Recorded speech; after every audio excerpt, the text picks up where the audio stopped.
Will you help me? I want to hear your music. So I come over there and I play the music. And he's sitting there just looking at me, like waiting. Okay. So then my assistant was like, you know, he wants to hang out with you next week. And I was like, for what? He's like, I think he's trying to you. That's what my assistant said. And I was like, oh, okay. Now I get it. So now no more communication. They said Terrence Howard was just another Hollywood eccentric until he started talking. Now he's naming names, and the whispers crawling through the industry sound like panic. Something about that meeting with Diddy, the staring, the silence, the way Terrence says he felt hunted. Insiders claim that was the night he realized the game wasn't about art or fame. It was about control. And right in the middle of it all, they say, sits a kid who never stood a chance.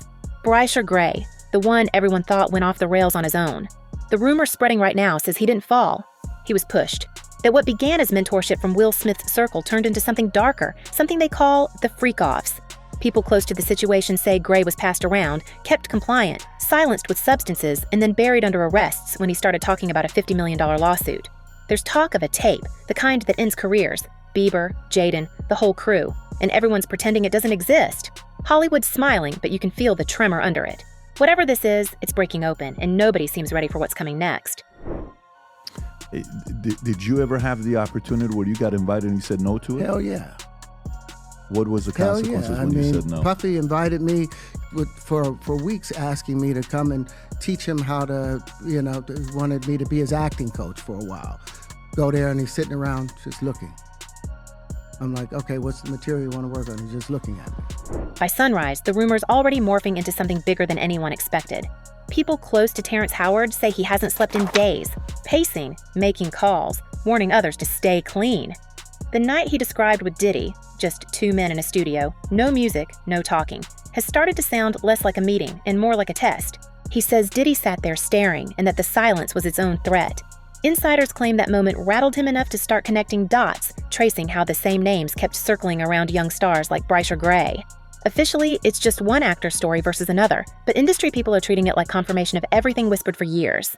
And now that the FBI's charges against Diddy include trafficking and racketeering, those whispers feel less like gossip and more like an open wound. Will and Jada have committed crimes from my point of view, things that I've saw and documented, that they have committed crimes on other men and women within Scientology. Yeah. Gray's name surfaces again and again, like it's written on every closed door in town. On paper, his career should have exploded after Empire. But by mid-2020, he's in handcuffs in Arizona, accused of attacking his wife after a substance-fueled breakdown. 10 days in jail, 3 years probation, a few court-mandated programs. That's the surface story. What people inside the circle are saying now is that the breakdown started years earlier, after a trip to Los Angeles arranged by his manager, Charlie Mack, a man once tied to Will Smith's production company. Sources claim Gray came back from those visits withdrawn, paranoid, talking about meetings that didn't feel right. Then he stopped talking completely. Police reports list confusion, erratic behavior, blackouts. It looks like self-destruction until you hear the same pattern echoed by others who passed through the same mentorship pipeline. Here's where it stops making sense. Terrence's man card speech, at first mocked as ego, now reads like a warning. In one interview he said, "You lose it once, you never get it back." People thought he meant artistic integrity. Insiders insist he meant something else entirely. They describe parties disguised as fundraisers, the kind of events where rising talent gets paraded around powerful figures, where saying no comes with consequences. The rumor is that Bryshere didn't just attend one, he was offered up. Names attached to these gatherings always drifted the same way. Diddy, Will Smith, a few others whose faces still sell family movies and fragrance lines. What's being whispered now is that Bryshere's refusal, or his collapse afterward, made him disposable. The contrast is brutal. On Instagram, Will Smith posts peace and delight captions about transformation and forgiveness. Meanwhile, court records show his name surfacing in a new lawsuit from violinist Brian King Joseph, claiming unwanted advances during a 2025 tour. Around the same time, Diddy's empire starts bleeding money as raids hit his homes in Miami and Los Angeles. Gray's former co-stars scrub old photos. Terrence keeps doubling down, and a source close to the Empire production team says, everyone's been told to keep their heads down. The question floating through group chats now isn't whether these events are connected, but how many people already knew. In the political world, but over here in the legal world, when it comes to the Hollywood industry and just actors in music in general, not even just in Hollywood in general, but an interview via Tasha K's channel from Bilal, who is, I believe, Will Smith's ex-best friend, has applied more pressure. And the man has come to bring in the conversation of Bryshere Gray and how Bryshere Gray was allegedly essayed by Will Smith from the back. People who worked with Bryshere in those years describe him as shaking, lost, constantly looking over his shoulder. He'd talk about being handled and about favors that don't stay private. Those words sound vague until you line them up with what Terrence has been saying, that Hollywood has a ritual for ownership, not mentorship. Insiders claim that a certain meeting at Diddy's mansion in 2017 was where the line was crossed. Others say it happened at a studio in Calabasas, a night when multiple stars were present and phones were locked away. The consistency across these stories isn't proof, but it's eerie. Every version ends the same. Bryshere leaves the next morning incoherent, vanishes for weeks, then returns changed. When Terrence finally connects the dots publicly, the backlash is instant. Agents drop him, press outlets call him erratic, and yet the timing couldn't be worse for those he's implicating. Diddy's facing federal pressure, Will's marriage is a public meltdown, and Gray, who's been off the radar, suddenly reappears in whispers of a pending $50 million lawsuit. People close to his family say his mother, Andrea Mayberry, is being pressured to deny everything, while insiders accuse her of taking payouts years ago. There's talk that Charlie Mack arranged settlements to keep everyone quiet, that the freak-off tape is real and kept in a vault owned by one of Diddy's former assistants. The alleged footage supposedly includes Bieber and Jaden Smith, names that turn every conversation radioactive. The mainstream outlets keep circling the story but never landing. They call it gossip, point to court filings that don't exist yet, claim no one has seen the tape. But the energy around it doesn't fade, it mutates. Screenshots leak from group chats between former assistants, cryptic comments appear under old photos, then vanish. A voice note circulates claiming, "He was traded," referring to Bryshere. It's the kind of phrasing that makes people sick, but no one wants to be quoted on record. The machine that built these stars also knows how to erase them. Meanwhile, Diddy's team releases statements calling all of it distorted fiction. His lawyers push the narrative that the charges against him are exaggerated by opportunists. Yet even his old allies are backing away. One music executive says privately, "If Terrence's story is true, it's not isolated. It's policy." That word, policy, sticks. It reframes everything from rumor to structure, from scandal to system. Suddenly, Will Smith's wholesome mentoring projects start to look less like philanthropy and more like recruitment drives. My feelings for him are just sadness. I feel sorry for somebody who was a young man in a industry who I believe was completely violated and used by people without, his permission, and he had to just go with it because these were powerful men. And in doing so, he was promised more acting gigs, more career gigs, and none of that ever came. He was angry, upset, and it went down a very problematic route of substances, aggression, being charged, being arrested for bad things that he was. And this is where the story starts to bend. Bryshere's legal silence is reportedly tied to an agreement signed under emotional distress. If that's true, it means someone paid to keep him quiet after the 2020 arrest. The question is who and why now, after all this time, are people starting to talk again? Insiders claim the upcoming civil suits against Diddy have shaken loose old confidants. Some of them are saying the footage Terrence hinted at isn't just real. It was meant as leverage, a way to ensure mutual destruction if anyone exposed the network. One source calls it the nuclear button. Every public denial only feeds the fire. Terrence keeps hinting there's more, telling friends, "I'm not the only one who saw it." Bryshere remains unreachable. Even his probation officer refuses to comment. Andrea's social media shows luxury trips she shouldn't be able to afford. Charlie Mack deletes his accounts after fans flood him with snake emojis. The air around these people feels charged, like everyone's holding their breath waiting for one file to drop. Behind the scenes, publicists are scrambling, agents whispering about damage control strategies, but no one seems sure who's protecting who anymore. Referred to me as Wild King Nights. And what a Wild King Night was when him and a guest would go to a hotel room or be at his home, his bedroom, and they would have intimate gatherings. I would have to go and prep that hotel room, which consisted of baby oil, Astroglide. And still, nothing answers the simplest question. What did Bryshere know that made him dangerous? People in Diddy's old camp insist he was talking too much, showing messages, threatening to go public. Others believe Will's team intervened first, spinning his breakdown as personal trouble to discredit anything he might reveal later. The overlap between those two camps, Diddy's and Will's, keeps widening. The same photographers, the same parties, the same whispers of boys-only weekends. When placed together, it stops sounding like coincidence. Now, Terrence's story doesn't feel like the rambling of a man past his prime. It reads like a survivor's playbook. He's not describing temptation, he's describing a trap. What the public saw as career missteps, refusing roles, walking away from big projects, may have been escape routes. If the insiders are right, his outburst wasn't madness, it was strategy. But if he's really opening this door, the next question isn't what happens to him, it's who goes down with him.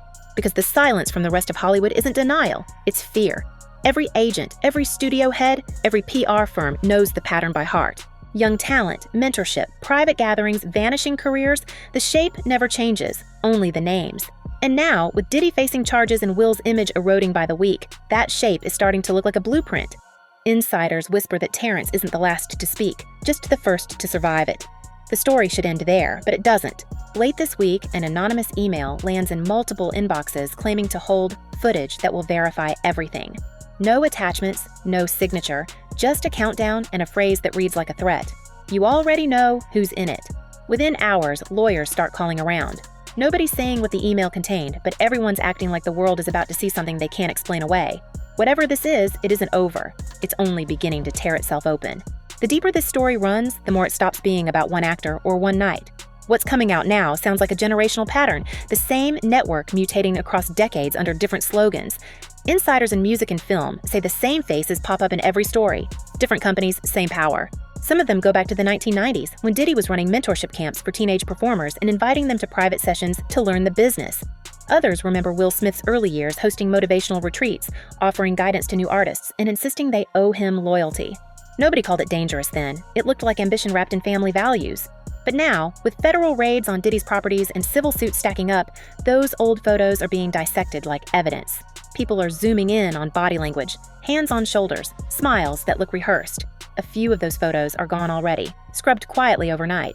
Industry veterans are saying it out loud now, that the system rewards silence more than talent. One former agent claims every major label and studio has an unspoken understanding: protect the money, and the rest will be forgotten.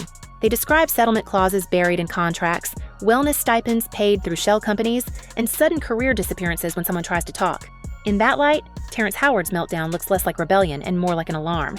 When he tells people he lost jobs for not bending over that way, insiders say everyone knows what he means. That one phrase turned him radioactive in the town, but it's also what's giving this story its momentum now. Every old assistant, every ex-publicist, every driver who saw too much suddenly remembers details they swore they'd buried. They're calling reporters off the record, asking if the list that Diddy kept is real, if Will's name is on it, if the tape is part of it. Legal steps, and nothing never happened. Because you know why? I responded to him. And I sent something to the bar letting them know that he told the lie. All right, so let's get off of that. Let's go. And then there's the overlap that nobody wants to touch. The way these two men, Diddy and Will, mirror each other's trajectories. Both built empires on charm, mentorship, and youth. Both groomed protégés who later cracked. Both survived decades of rumors about private gatherings that blurred the line between opportunity and obligation. Sources who claim to have been inside say there was always a hierarchy. You're invited once, tested twice, owned forever. They call it the circle. It isn't a conspiracy, they insist. It's a culture. The idea is simple. Control people's secrets and you control their careers. And when you look at who keeps rising and who vanishes, the pattern feels undeniable. Even some insiders admit they can't tell anymore whether they're protecting reputations or covering crimes. The strangest part is how these revelations are rewiring old scandals. Suddenly, the stories about Dwayne Martin and Will don't sound like tabloid gossip. They sound like checkpoints on a larger map. Bilal, the ex-assistant who claimed he walked in on them, says it was like a scene out of a ritual. He isn't talking about intimacy. He's talking about submission, hierarchy, power. When he describes it, you can almost feel the temperature drop in the room. Add to that the resurfaced clip of Diddy telling a teenage Bieber to keep quiet about what we do, and you get the sense that the curtain's been open this whole time. We just didn't want to look. The same people running mentorship programs, youth tours, foundation galas. They're the ones sitting in the footage that's allegedly being used to keep everyone silent now. The machine isn't breaking down, it's eating itself. What insiders are saying privately is that Bryshere's situation is the crack that broke the dam. The rumored lawsuit isn't just about his own suffering, it's the paper trail leading back to everyone else. Legal experts whisper that if that claim ever lands in court, dozens of names will fall under discovery, and none of them want that. There's even talk that certain executives are negotiating preemptive settlements, hoping to contain the fallout before subpoenas start flying. But you can't contain whispers anymore. Screenshots of old group chats, private DMs, unsigned NDAs. These are surfacing across encrypted forums like breadcrumbs. People inside the industry keep describing it as the reckoning that's been postponed for 30 years. Nobody believes it will stop at Diddy or Will. They're symbols now, not scapegoats. Even the responses feel choreographed. Jada's podcast statements about transparency suddenly sound like misdirection, especially after her publicist's phone logs leak showing late-night calls with Diddy's crisis manager. The timelines overlap too neatly. A few journalists are already hinting that the same PR teams handling Diddy's defense are also consulting for Will's camp. That might explain why every outlet publishes similar phrasing: unverified, unsubstantiated, wild claims, before quietly deleting older pieces that seemed too confident. Behind the scenes, a few mid-level publicists are breaking ranks, forwarding emails to reporters, implying there's a unified cleanup operation. It isn't about guilt, it's about containment. The whispers from insiders and law enforcement add another layer of unease. They say sealed warrants mention digital evidence of personal conduct inconsistent with public image. No names are listed, but everyone assumes who it's about. What's fueling the paranoia is that the alleged footage, the same one Bryshere's people supposedly referenced, might not just expose indecent behavior. It might prove leverage, the use of that material to control contracts, endorsements, careers. If that's true, the case stops being scandal and turns into organized exploitation. And the irony? The same agencies once accused of protecting these moguls are now the ones building files on them. It's poetic in the ugliest way. I'm sorry, I'm just really, I'm in this moment right now. This is crazy. Sorry. People don't really know how much what it does to you when something that you love is taken from you and thrown away like it don't even matter, and then they move on with their lives and you're stuck. You're stuck. During those years, you're still stuck, 21. Now, every action looks suspicious. Diddy's former lawyer leaves his firm without warning. Will's longtime manager cancels a conference appearance and disappears overseas. One of Bryshere's relatives posts a cryptic message: "The truth always leaks," then deletes it within an hour. The people who used to chase fame are now hiding from attention. And the ones who built their power on being untouchable are finally watching it slip through their fingers. The question echoing through social media isn't whether Terrence Howard was right. It's how long he's been holding the evidence. If he really has what people think he has, he's sitting on a weapon that could end entire franchises. By now, this story doesn't feel like Hollywood gossip. It feels like a countdown. The phone calls, the vanishing posts, the sudden charity announcements, every move screams damage control. Insiders predict that before summer, someone will break the chain, drop receipts, and trigger a cascade that lawyers can't stop.